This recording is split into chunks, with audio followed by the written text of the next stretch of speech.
Hi, welcome back to మధురం రమణీయం. ఇవాళ అందరికీ ఉపయోగపడేటటువంటి వీడియో ఒకటి చేయాలనుకున్నాను.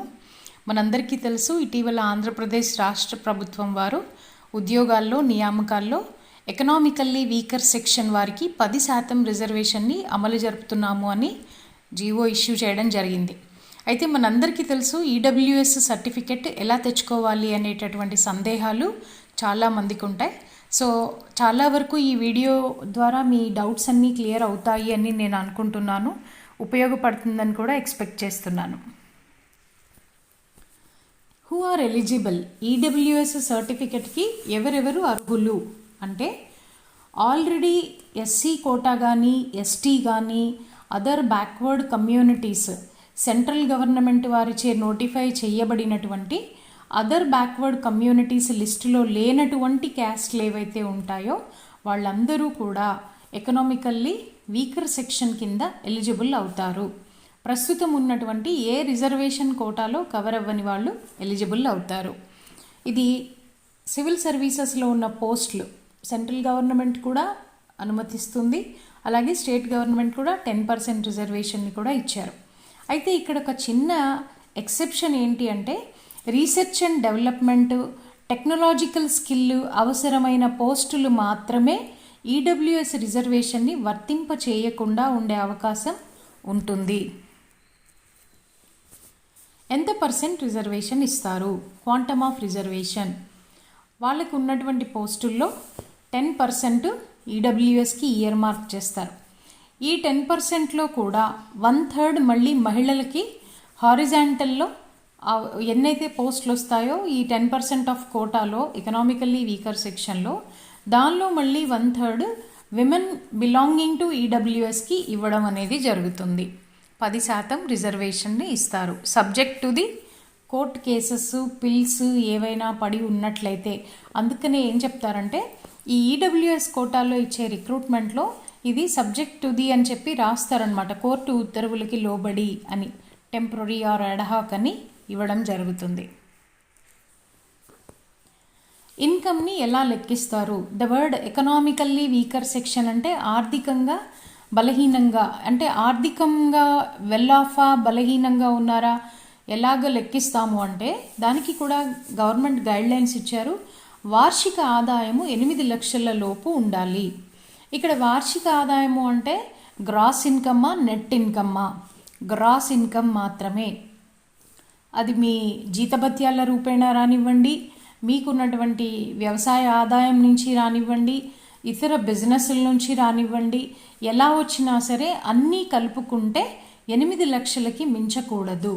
ఇక్కడ ఇన్కమ్ అనేది వర్డ్ క్లియర్గా చూడండి. Family having gross annual income అంటే ఆ కుటుంబం యొక్క మొత్తం ఆదాయము, అంతే తప్ప అప్లై చేసేటటువంటి వ్యక్తి యొక్క ఆదాయం కాదు. అక్కడ అతని తల్లిదండ్రులు ఇద్దరూ కనుక ఉద్యోగస్తులు అయినట్లయితే ఇద్దరి ఆదాయము కలుపుకుని, అలాగే తన ఇంట్లో తనకు ఒక అన్న ఉండి అతను కూడా ఉద్యోగం చేస్తుంటే అతని ఇన్కమ్ కూడా కలుపుకుని, అంటే టోటల్గా ఆ కుటుంబానికి వచ్చేటటువంటి మొత్తం ఆదాయము 8 లక్షలకి మించకూడదు. అయితే సపోజ్ ఇప్పుడు ఈ మంత్ జూలైలో అప్లై చేశాడని అనుకుందాం. జూలై 2021లో అతను అప్లై చేశాడని అనుకుందాం. 8 లక్షల ఆదాయము ఎప్పటిది కౌంట్ చేస్తాము అంటే, లాస్ట్ ఫైనాన్షియల్ ఇయర్, గడిచిపోయినటువంటి ఆర్థిక సంవత్సరానికి సంబంధించినటువంటి ఇన్కమ్ని మాత్రమే లెక్కిస్తాం. అంటే ఎప్పటి నుంచి లెక్కిస్తాము? ఏప్రిల్ 1, 2020 నుంచి మార్చి 31, 2021 వరకు.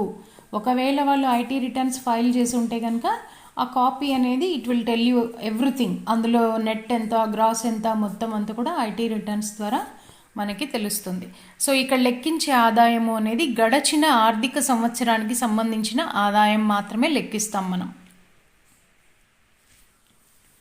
క్రైటీరియా ఫర్ ఎసెట్స్ అంటే కేవలము ఇన్కమ్ మాత్రమే కాదు.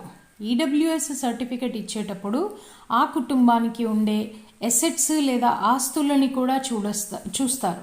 అవి ఏ ఏ ఆస్తులు ఉంటే ఈ రిజర్వేషన్ వర్తించదు అని చెప్పినప్పుడు ఒక 4 క్రైటీరియాస్ చెప్పారు. 5 ఎకరాలు లేదా అంతకు మించినటువంటి వ్యవసాయ భూములు ఉన్నట్లయితే వారు ఈడబ్ల్యూఎస్ కోటాకి అనర్హులు.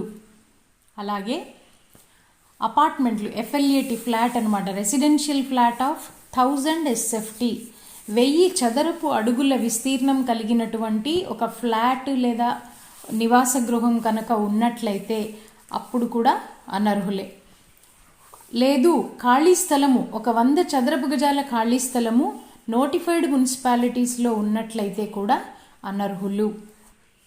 నోటిఫైడ్ మున్సిపాలిటీస్ కాకుండా చిన్న చిన్న గ్రామాల్లోనూ గ్రామ పంచాయత్స్లోనూ ఉన్నప్పుడైతే కనుక అక్కడ వాళ్ళకి నివాసయోగ్యమైనటువంటి స్థలం 200 చదరపు అడుగులకి మించకూడదు.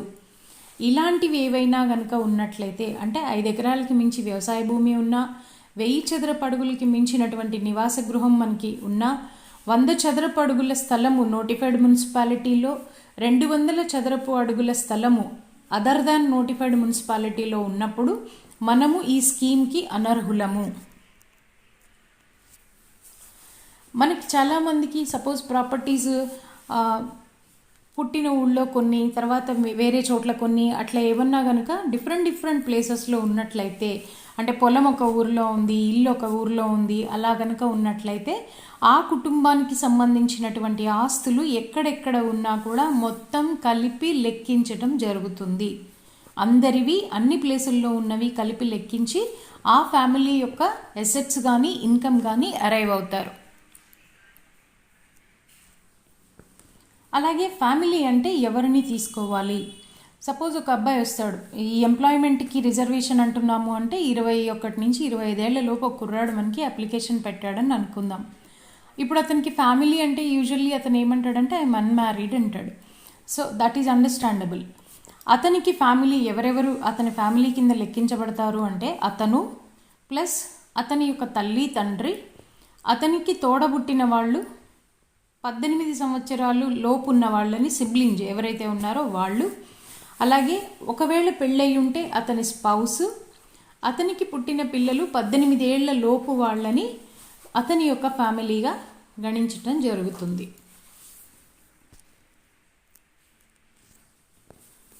ఈ సర్టిఫికెట్ ఎవరు ఇష్యూ చేస్తారు? ఇష్యూయింగ్ అథారిటీ ఎవరు?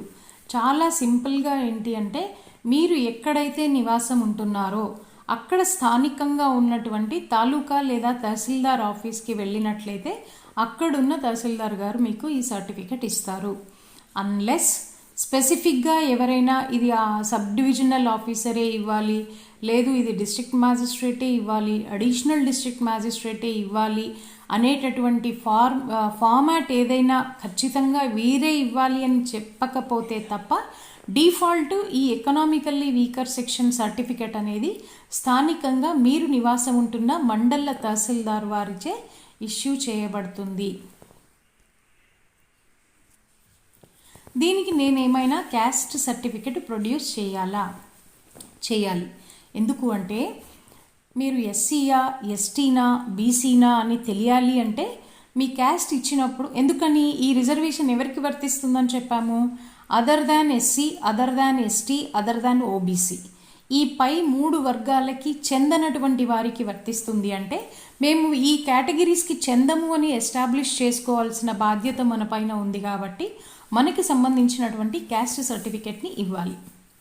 అలాగే క్యాస్ట్ సర్టిఫికెట్కి వచ్చేసరికి కొన్ని సందర్భాల్లో ఇంటర్ క్యాస్ట్ మ్యారేజెస్ ఉన్న చోట, చాలా చోట్ల ఈ ఆడపిల్లలు ఏమనుకుంటున్నారంటే పెళ్లి చేసుకున్న తర్వాత ఇంటి పేరు మారినట్టే తన క్యాస్ట్ కూడా మారిపోతుంది అనే అపోహలో కొన్ని కేసెస్ చూస్తున్నాము. అలా ఉండదు. పుట్టుకతో వచ్చేది క్యాస్ట్. మనము ఏ క్యాస్ట్లో అయితే పుట్టామో చివరి వరకు మన క్యాస్ట్ అదే ఉంటుంది. ఇంటర్ క్యాస్ట్ మ్యారేజెస్ వల్ల క్యాస్ట్ మారదు. కాబట్టి మీరు ఇచ్చే క్యాస్ట్ సర్టిఫికెట్ ఏదై ఉండాలి అంటే మీరు ఏ ఫ్యామిలీలో అయితే పుట్టారో ఆ ఫ్యామిలీ ఏ క్యాస్ట్కి అయితే చెందుతుందో ఆ సర్టిఫికెట్ని మాత్రమే మీరు ప్రూఫ్గా ప్రొడ్యూస్ చేయాల్సి ఉంటుంది. Do I need to submit IT returns? IT returns ఇవ్వాలి కదా మరి. ఎందుకు అంటే మనకి ఇన్కమ్ ఎంత అనేది తెలియాలి. అలాగే అగ్రికల్చరల్ ఇన్కమ్ ఉందా లేదా, బిజినెస్ మీద ఏమైనా రిటర్న్స్ ఉన్నాయా లేవా, ఇలాంటివన్నీ కూడా ఒకవేళ ఐటీ రిటర్న్స్ ఫైల్ చేసి ఉంటే డిఫరెంట్ హెడ్స్ కింద చాలా క్లియర్గా మనకి తెలుస్తాయి. ఐటీ రిటర్న్స్ ఫైల్ చేయలేదు అనుకునే వారు ఎవరైనా ఉంటే పే స్లిప్స్, ప్రైవేట్ ఎంప్లాయీస్ ఎవరైనా ఉంటే కనుక మీ ఎంప్లాయర్ తోటి ఒక సర్టిఫికెట్ తీసుకోవచ్చు. ఏమని, ఇతను మా దగ్గర పలానా వర్క్ చేస్తారు, ఇతనికి నెలకి ఇంత ఇస్తాము, సో పర్ యానం ఇంత వస్తుంది అనేది కూడా మీరు ఆ పే స్లిప్ లాంటిది తీసుకొని ప్రొడ్యూస్ చేయొచ్చు. బట్ జనరల్గా బర్డన్ ఆఫ్ ప్రూఫ్ ఎవరి మీద ఉంటుంది అంటే అప్లికెంట్ మీదే ఉంటుంది. నా వార్షిక ఆదాయము, నా కుటుంబం మొత్తంది కలిపి ఆదాయము ఇంత అని చెప్పి ఇవ్వవలసిన బాధ్యత మీది, అప్లికెంట్ది. ఇది ఫార్మాట్ ఫర్ ఈడబ్ల్యూఎస్ అప్లికేషన్కి, income and asset certificate to be produced by economically weaker sections, valid for the year. ఏ ఇయర్కి ఇస్తున్నాము, సపోజ్ ఇప్పుడు జూలైలో ఇస్తున్నాం అనుకోండి, ఈ ఫైనాన్షియల్ ఇయర్కి అంటే 21-22 అని వేస్తారు. దిస్ ఈజ్ టు సర్టిఫై అని చెప్పి అక్కడ మీ పేరు, మీరు ఎక్కడ ఉంటున్నారు, ఏంటి అని చెప్పి కింద ఈ క్రైటీరియా ఉంటాయన్నమాట. 5 acres ఆఫ్ అగ్రికల్చరల్ ల్యాండ్ ఇతనికి లేదు, 1000 SFTకి మించినటువంటి ఫ్లాట్ ఇతనికి లేదు, నోటిఫైడ్ మున్సిపాలిటీలో 100 square yards స్థలం లేదు అనేవి కూడా సర్టిఫికెట్ మీద కూడా ప్రింట్ అయ్యి ఉంటాయి. కింద లెఫ్ట్ కార్నర్లో మీ ఫోటోగ్రాఫ్ కూడా ఫిక్స్ అయ్యి ఉంటుంది. Thank you for watching. వీలైనంత మందికి ఇది షేర్ చేయండి. ప్రస్తుతం పిల్లలకి ఎడ్యుకేషనల్ ఇన్స్టిట్యూషన్లోనూ ఇది ఉపయోగపడుతుంది, రిజర్వేషన్లో, ఎంప్లాయ్మెంట్లో కూడా ఉపయోగపడుతుంది. Hope it is useful for you. Thank you for watching.